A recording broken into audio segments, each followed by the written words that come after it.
Hello friends, welcome to Rahitya collection. ನಿಮಗೆ ಈ ವಿಡಿಯೋದಲ್ಲಿ ಸ್ವಲ್ಪ ಸ್ಟಡ್ ಡಿಸೈನ್ ತೋರಿಸ್ತಿದ್ದೀನಿ. ಇದು ಬಂದು 1 ಗ್ರಾಮ್ ಗೋಲ್ಡ್ ಪ್ಲೇಟೆಡ್ ಗೇರು ಪೋಲಿಸ್ ಸ್ಟಡ್ಡು. ನಿಮಗೆ ರೂಬಿಲ್ ಬಂದಿದೆ, ತಿರ್ಪ ಕೂಡ ಬರುತ್ತೆ, ಪ್ರೀಮಿಯಂ ಕ್ವಾಲಿಟಿ ಕೂಡ ಇದೆ. ನಿಮಗೆ ಈ ರೂಬಿಲೇ ಇನ್ನೊಂದು ಹವಳ ಇರೋದು ಸಿಗುತ್ತೆ, ಸೇಮ್ ಡಿಸೈನ್. ಮತ್ತು ರೂಬಿ ಮತ್ತು ಹವಳ 2 ಕಲರಲ್ಲಿ ಸೇಮ್ ಡಿಸೈನ್ ಅವೈಲೇಬಲ್ ಇದೆ. ಇದು ಬಂದು 450 ರೂಪಾಯಿ. ಫ್ರೀ ಶಿಪ್ಪಿಂಗ್ ಕೂಡ ಕೊಡ್ತೀವಿ. ಕರ್ನಾಟಕ ಬಿಟ್ಟು ಬೇರೆ ಸ್ಟೇಟ್ ಆದರೆ ಶಿಪ್ಪಿಂಗ್ ಚಾರ್ಜಸ್ ಇರುತ್ತೆ. ನೆಕ್ಸ್ಟ್ ಇದು ಬಂದು ಲಕ್ಷ್ಮಿ ಸ್ಟಡ್ಡು. ಇದರಲ್ಲಿ ನಿಮಗೆ 3 ಕಲರ್ ಅವೈಲೇಬಲ್ ಇದೆ. ಈಗ ತೋರಿಸ್ತಿರೋದು ರೂಬಿ ಪಿಂಕಲ್ಲಿ ಬರುತ್ತೆ. ಲಕ್ಷ್ಮಿ ಸುತ್ತ ನಿಮಗೆ ಪಿಂಕ್ ಕಲರ್ ಬರುತ್ತೆ. ತಿರ್ಪ ಕೂಡ ನೋಡ್ತಿರೋದು. ಇವು ಬಂದು ನಿಮಗೆ 350 ರೂಪಾಯಿ ಇರುತ್ತೆ. ನೆಕ್ಸ್ಟು ನಿಮ್ಗೆ ಇದರಲ್ಲೇ ಗ್ರೀನ್ ಕಲರಲ್ಲಿ ಅವೈಲೇಬಲ್ ಇದೆ, ನೋಡ್ತಿರ್ಬೋದು. ಸುತ್ತ ನಿಮಗೆ ಗ್ರೀನ್ ಕಲರ್ ಬರುತ್ತೆ.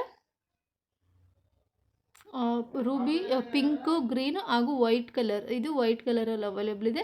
ಸೊ ಒಂದೇ ಡಿಸೈನ್ ನಿಮಗೆ 3 ಕಲರಲ್ಲಿ ಸಿಗುತ್ತೆ ಲಕ್ಷ್ಮಿ ಸ್ಟಡ್ಡು. ಸೊ ನಿಮಗೆ ಯಾವ್ದು ಬೇಕು ಅದನ್ನು ಸ್ಕ್ರೀನ್ಶಾಟ್ ತೆಗೆದು ಸ್ಕ್ರೀನ್ ಮೇಲೆ ಕಾಣ್ತಿರೋ ನಂಬರ್ಗೆ ವಾಟ್ಸಪ್ ಮಾಡಿ. ನೋಡ್ತಿರ್ಬೋದು ನಿಮಗೆ 3 ಕಲರ್ಸ್ನು ಒಂದೇ ಸರಿ ತೋರಿಸ್ತಿದ್ದೀನಿ. ಸೊ ಯಾವ ಕಲರ್ ಬೇಕು ಅದನ್ನು ಚೂಸ್ ಮಾಡಿಕೊಂಡು ಆರ್ಡರ್ ಪ್ಲೇಸ್ ಮಾಡಿ. ಕ್ಯಾಶ್ ಆನ್ ಡೆಲಿವರಿ ಇರೋದಿಲ್ಲ, ಓನ್ಲಿ ಆನ್ಲೈನ್ ಪೇಮೆಂಟ್ ಮಾತ್ರ ಇರುತ್ತೆ. Thank you.